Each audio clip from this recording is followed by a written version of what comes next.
Wait, what? So I scheduled my classes for next year. Yeah. And for my major, I don't need calc. They changed the. But I bet you needed a math gen ed requirement. I could have retook like algebra 1 or like. But you would have had to retake it. Now you can That's take okay. something for your major. That's facts. You're just getting it done now. You know, just getting it out of the way. Like if I could have taken, I hated English. Oh, That's just not my business. I hated English when I was in high school, and then I had to take two courses of it when I got to OU, just for gen ed requirements. If I could have like used one of my high school English classes as that, man, that would be nice. Yeah. CCP didn't even exist when I was Yeah. back now, in my like, day. Wait, I don't even know if you only had to take 2. Because if you took AP and then CCP, that might work out. What? For English? Yeah. Good. Only 2 I know. requirements. I know.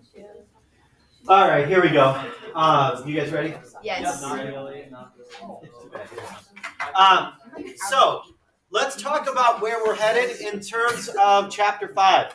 Now, just so you guys know, like looking back at the notes that I was just pulling up. Here we go.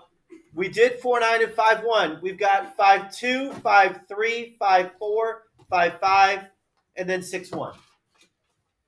Section 5-2, 5-3, 5-4, 5-5, and section 6-1. We have 5 sections left to go out of calculus. That is it. That means 5 homework assignments. Okay? So really 5 sections. That's it. And just so you guys know where our quizzes are going to be at, just looking at them here. We had looks like 5-2, 5-3 quiz, which will probably be sometime next week. And then we had a 4-9 to 5-4 test. So it looks like I teach 5-4, and then we do a whole test on 4-9 to 5-4. Then we do Partner quiz. I mean, I don't know. Maybe I'll keep it the same, but maybe not. And then we do a 5-5 and 6-1 test. So it looks like a quiz and then a test as well. But we've got plenty of time till the end of the year. You know, you guys, for your exam, is that May 13th, right? Yeah. So basically, I'll be reviewing for your exam. Basically, you have the whole month of April to get the rest of this stuff done. The nice thing about our schedule in April is that we never get shortened. Never. Because this is during a lunch period. This class, don't look so sad. No, that's good. This class never gets shortened. Okay? This class never gets shortened. Because this is over a lunch period. So it actually works out in our favor. I remember this point last year, and I was like freaking out because we had so many late start dates. And then I had the realization, wait, this class never gets shortened. I know. So it actually turns out really nicely. Next week is the 3 hour. Right. How many do we have? We missed first and second period. This period starts. It will start the same time as a 2-hour delay. No, you do. It'll start at 11:09. No, I'm those late start. Basically, what happens during the 3-hour delay is that it's a 2-hour delayed start, except first and second periods get wiped out. So you just don't go to. I will not see my first and second periods. It'll jump straight to third period. How do they do that? Well, they wanted to shorten it even more, but apparently it was an issue with like the music classes. Like it wasn't going to work in their schedule because they travel between buildings and everything. So it could not have worked. So they just decided just for these 2 days, we just will not have first or second period. And then the rest of the day is the 2-hour delayed schedule. Those classes are not. Right, first and second, who did it? There you go. You know what's going to be interesting, and I don't know how they're going to do the schedule next year, is next year I've got 2 classes of CCP Cal. Oh my God. I know. You did a good job promoting. It's going, right now there's 32 kids signed up for CCP Big Cal. jump from this year. Big jump from this year. So the 32 is obviously too much for one class, so they split it into 2 sections. So I don't know when they're going to put it. Maybe 4th and 5th. But then when would I eat When lunch? we get lunch. You know, which I'm okay with. I could eat lunch 6th period. Well, that's nice. You have one less freshman class, right? we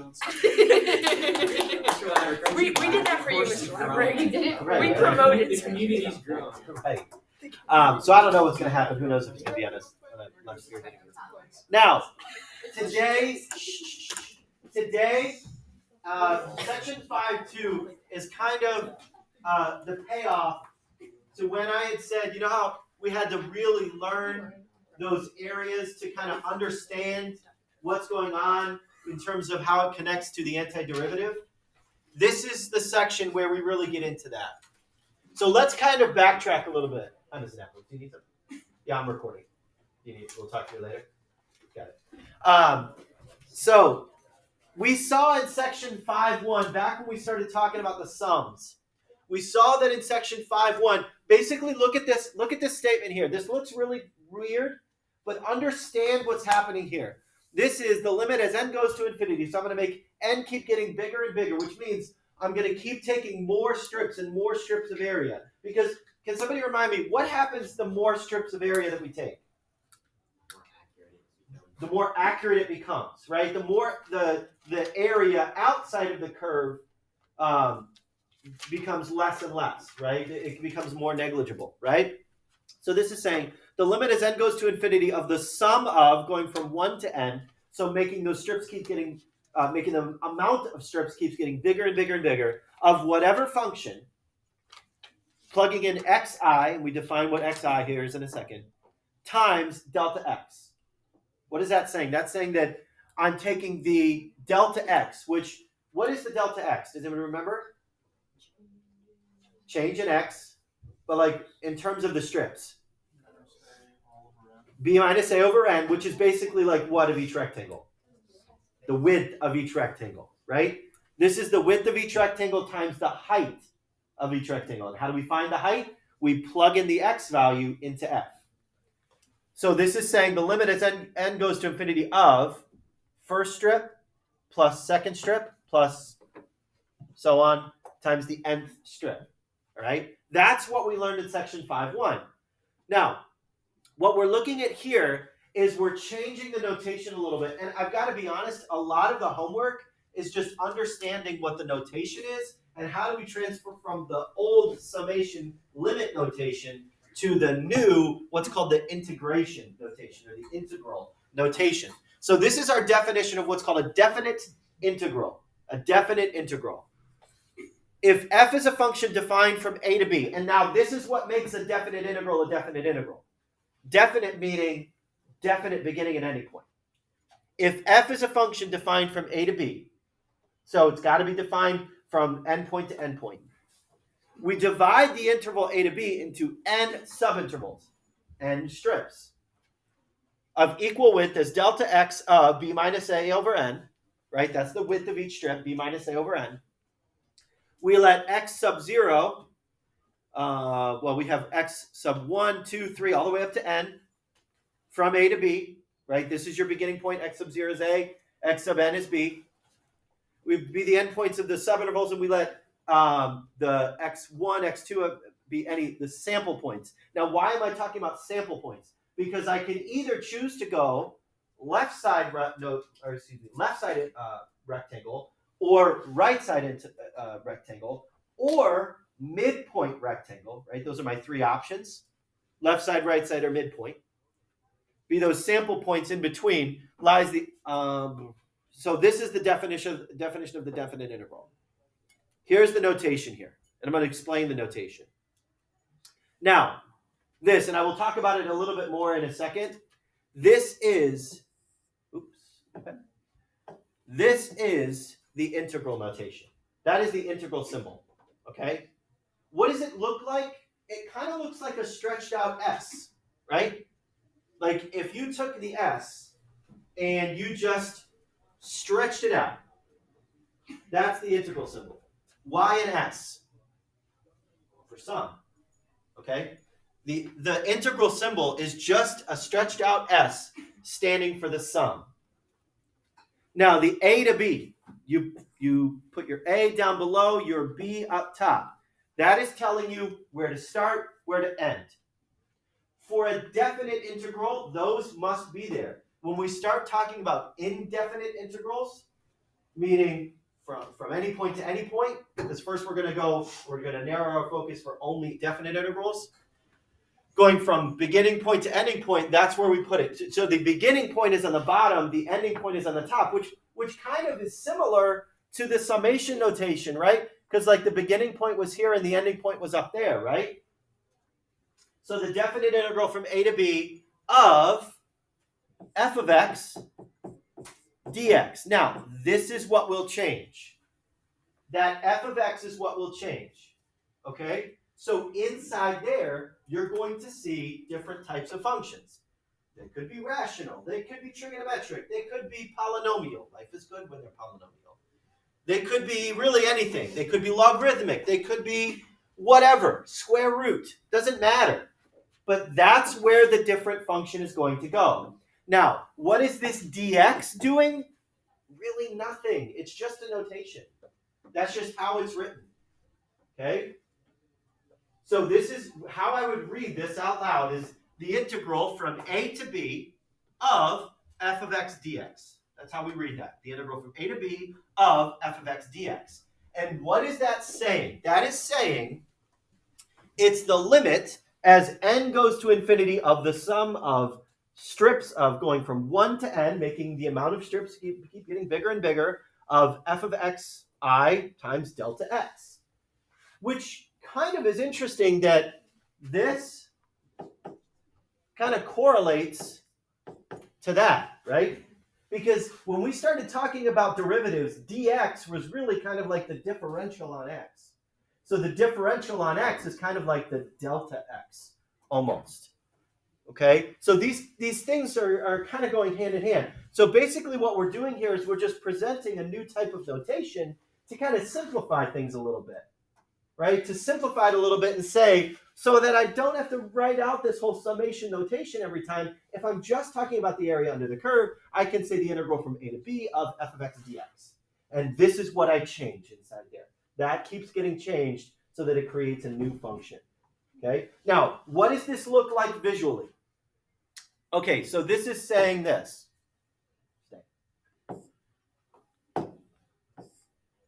Come on. Okay, if you've got some function, we're going to just make it look weird. Something like that. And you say, okay, I want to go from A to B. The integral is really equal to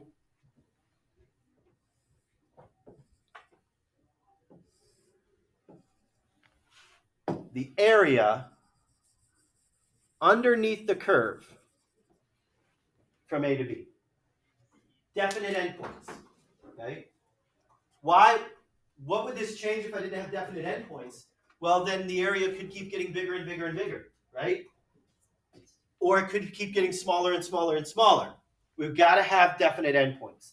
And what we're looking at here is area underneath the curve. That's what an integral really is. It's area underneath a curve. Please don't lose sight of the end goal, because we're going to get deep into like the algebraic side of this. But don't lose sight of the fact that what we are calculating is the area underneath the curve to the x-axis from any point A to B. All right? So a couple notes about the notation. Like I said a second ago, the symbol, the integration symbol, the integral symbol, was introduced by Leibniz. He's the same guy that did the dy dx notation, and is called the integral sign. It is elongated s and was chosen because it's the limit of the sums. This is called, the f of x is called the integrand. Whatever equation you're using is called the integrand. We've got the limit as the lower limit and the upper limit. That's pretty straightforward here. Okay, taking a look here, I can change the value of the variable and it's not going to change anything here. Just notice that every time I change the x, I'm changing the dx. So I'm changing the r, I'm changing the dr, t, and dt. Okay? So I can replace the different variables and it's not going to change anything there. There's this thing called the Riemann sum. The Riemann sum, or the Riemann sum. Basically, the Riemann sum is kind of like what we did more algebraically for the areas. If you're calculating the Riemann sum The Riemann sum is basically just however many strips you take, add those areas together. That's the Riemann sum. Okay? And we'll do an example of that here in a second. It's going to say calculate the Riemann sum. You have calculated Riemann sums even on your past quiz. You just didn't know them to be Riemann sums. Now, here's the only new part about a Riemann sum, is that you could have both positive and negative areas. We haven't had something like this yet. We haven't had something that's going to dip below the x-axis along the interval A to B. So what happens if it dips below the x-axis? Well, that's just the negative area, okay? I know we don't think of negative area, but if we're taking it in terms of the integral, any area that would be below the x-axis would be, in our terms, negative. Anywhere where we would be above the x-axis would be a positive area, okay?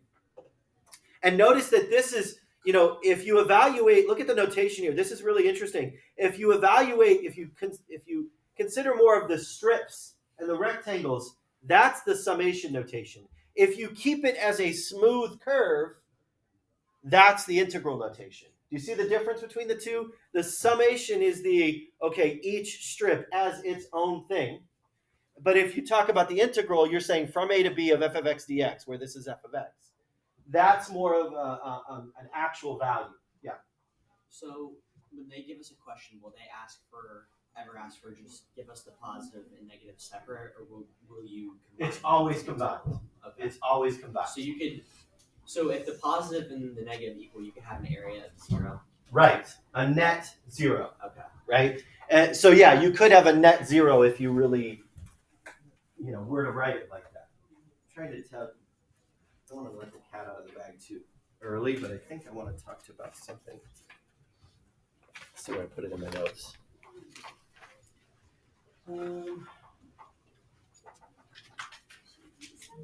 Nope, not yet. Okay. Let's just jump straight to our first example here. Okay, so all we are doing with this example is transferring from summation notation to integral notation. That's really all we're doing. Transferring summation notation to integral notation. That's really it. Understand what's going on in the summation notation. I'm taking the limit as n goes to infinity, so making the strips keep getting, the amount of strips keep getting bigger and bigger. Going from I is 1 to n of x to the third, x sub I to the third plus x sub I sine x sub I, delta x. Now that looks really confusing. And all we are going to do is take that confusing notation and put it into integral notation. And I want to express it as not evaluate. Please notice that this is not evaluate. That's just express. Just change the form. Express it as an integral. Now look, is this a definite integral? Yes. Because I'm telling you I want it from 0 to pi. So we say 0 to pi.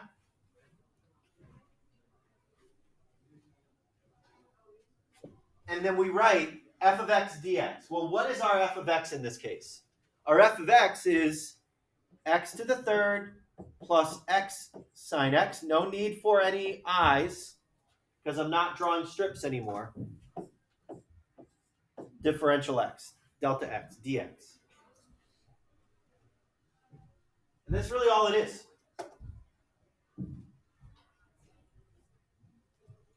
Okay, so there's going to be some questions where it asks you to take it from the summation notation into the integration notation. We'll test like that, please. Yeah, really, right? We'll test like that. Now, why is this useful? Why is this useful? Because if you can transfer it into integration notation, then it's actually, using antiderivatives is actually really easy to calculate the derivative of something like this. Okay? Here's what I mean by that. I think here's where I want to introduce it. Yeah. If you've got something like this, from a to b, of f of x dx, okay, that's the integration symbol, right? What I can do is actually evaluate it in a unique way. Here it is. This can be rewritten like this. I'm going to use this capital. Oops, no more dx. On purpose.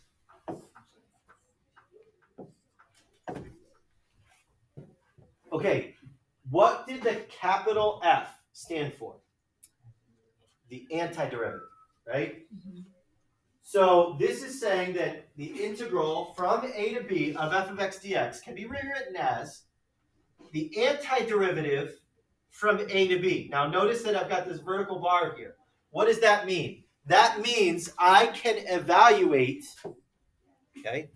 That means that that's going to be equivalent to f of b minus f of a. Top minus bottom, always. Top minus bottom. That is a very powerful statement and something that you should definitely know. Okay? Because if you can transfer something into the integration notation, you can use this rule. I think it's got a name for it, but I can't remember it offhand. You can use this rule where the integration is really just the antiderivative, and then all you do, if it's a definite integral, all you do is plug in f of b, and you subtract away f of a. Now understand that this is the antiderivative here. Okay? It's the antiderivative. The antiderivative. Okay, let's take a look at this bottom of this slide. You know what? Never mind. Let's go straight to this example. Yes, sir. I have a question real quick. So if for instance, like in the first one that we did, if you were to do the antiderivative of it and it was 0, couldn't there be an infinite number of stuff that could be the antiderivative? Yes, and that's where it gets a little tricky for trigonometric functions. Okay. Yeah? Yeah. But for our purposes here, someone was just...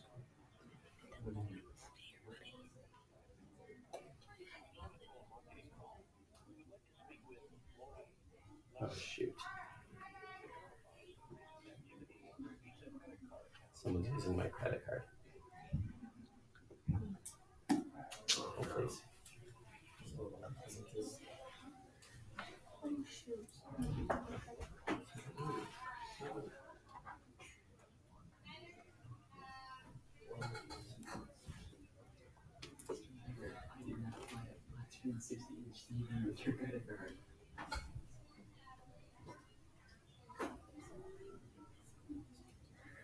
I did not use your code for the battle pass.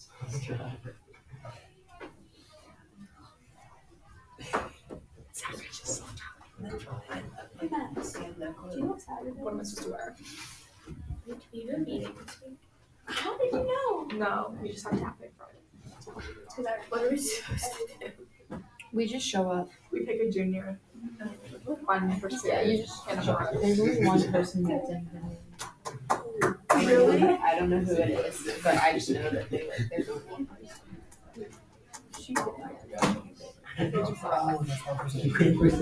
How many applied? A lot. Yeah. That would suck. Imagine being the only person. It's depressing. Guys, I'm like obsessed with looking at like the red carpet stuff. Oh my god, Sam, I've been looking at it all day. It feels like 8 degrees outside. Literally, it went off. He was laughing. I know. He was laughing. He saw his wife's face and he was like, Okay, I'm sorry. If you should keep if you didn't like get in right to walk up on him and slap him. No. I'm saying like if this was like at an after party and they were like and he was making that joke and like his wife was standing there and she got upset. Okay, yeah. that's totally different. That's totally We're different. at the Oscars, baby. You just walk up on stage and smack someone. Walk. And then he screamed. He was so like there was an uncensored. They version can't I watched like cuss on live He TV. literally was so loud. Like And you're I not was like, Yeah, you're not supposed to cuss That's on live TV. embarrassing. Like, that's not allowed. why I like That's so funny. Some of them were not it though. Like weren't. Zendaya, I love you, but what are we? Yeah, she like if she would have had a sparkle top with a sparkle skirt. like It They were all looked good approved on her, transactions. but it was like not. She looked good, but the outfit wasn't good. The shirt, I did not like the skirt. She had like a Okay. sparkly shirt with a sparkly skirt. All right. Yeah, maybe. Sorry. Did I answer the questions? Let's keep going. I think I wanted to jump to here. Okay. Here we go. And we're back. Sorry about that, folks. Evaluate the Riemann sum for f of x is equal to x to the third minus 6x, taking sample points to be right endpoints, and a equals 0, b equals 3, and n equals 6. So this is something that you could have done on your quiz that you took before break. Oh no. Definitely. Now here's the deal. You used the visual pieces of the rectangles to kind of guide you in your calculations. I'm not going to do that here. I'm going to focus solely on the equation, the Riemann sum equation. Now, what is the Riemann sum equation? Now, the Riemann sum, remember, that is, we've got the sum going from I equals 1 to n of f of xi delta x, right? That's basically the Riemann sum. Okay, so let's calculate it. Now, remember that delta x is going to be b minus a over n, which in our purposes here is 3 minus 0 over 6. So 3 over 6 is 1/2. So meaning each width of each strip is 1/2. Delta x is 1/2. Now what we need to do is calculate going from 1 to 6. Okay, going from 1 to 6. So basically what I can say here is that I've got going from 1 up to 6. The sum I is 1 to 6 of, now what is our f of x? X to the third minus 6x. So xi to the third minus 6xi. Delta x times 1/2. Now what is that notation saying? That is saying that I'm going to take 6 strips. I need to calculate each xi. So let's start by saying, okay, what is x sub 1? Now think about it. If I'm looking at using right endpoints, what's my first y value going to be? Well, the width is going to be 1/2, right? It's 1/2 times 1, right? That's x1. So when I go to calculate it, I'm going to calculate f of 1/2. Okay, what is x sub 2 in that case? Well, it would be 1/2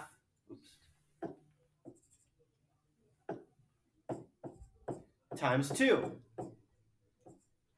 right? Because now I'm not at 1/2. I want my second strip to have the right side endpoint at 2, which means that's going to be 2 times 1/2, or just f of 1. x3, x4, x5, and x6 are all going to be similar.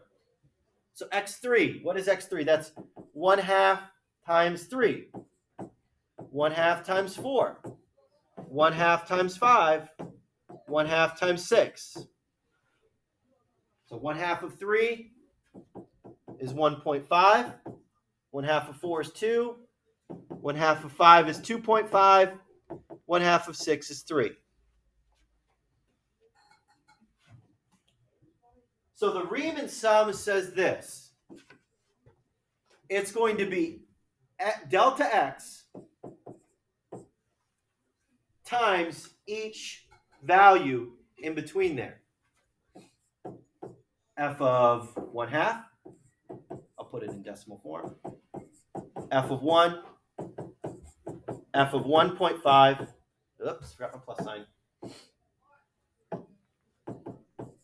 F of 2, F of 2.5, F of 3.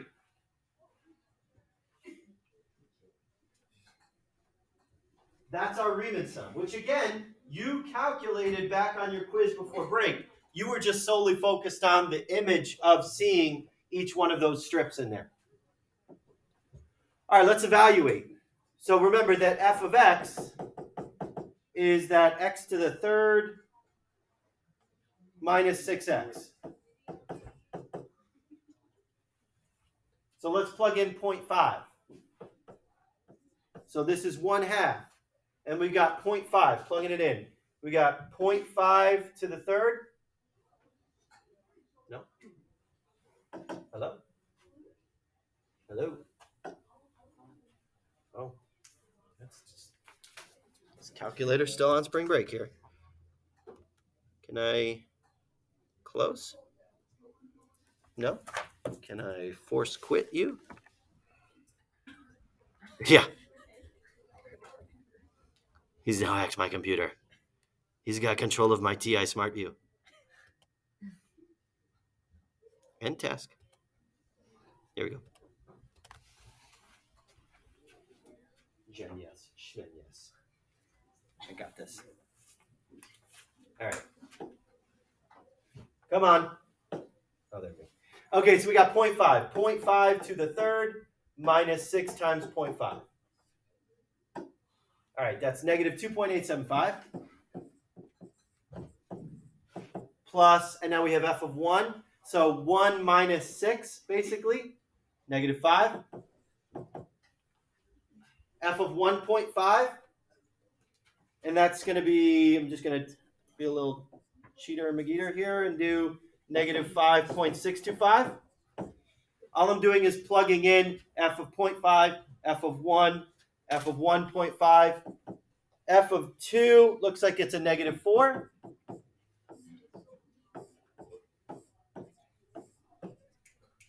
F of 2.5, plugging it in, looks like it's 0.625.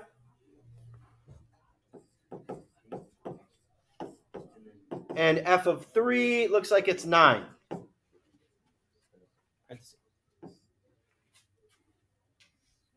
So that means my Riemann sum is this, 0.5 times negative 2.875 plus negative 5 plus negative 5.625 plus negative 4 plus, yeah, that says 9, sorry, plus 0.625 plus 9.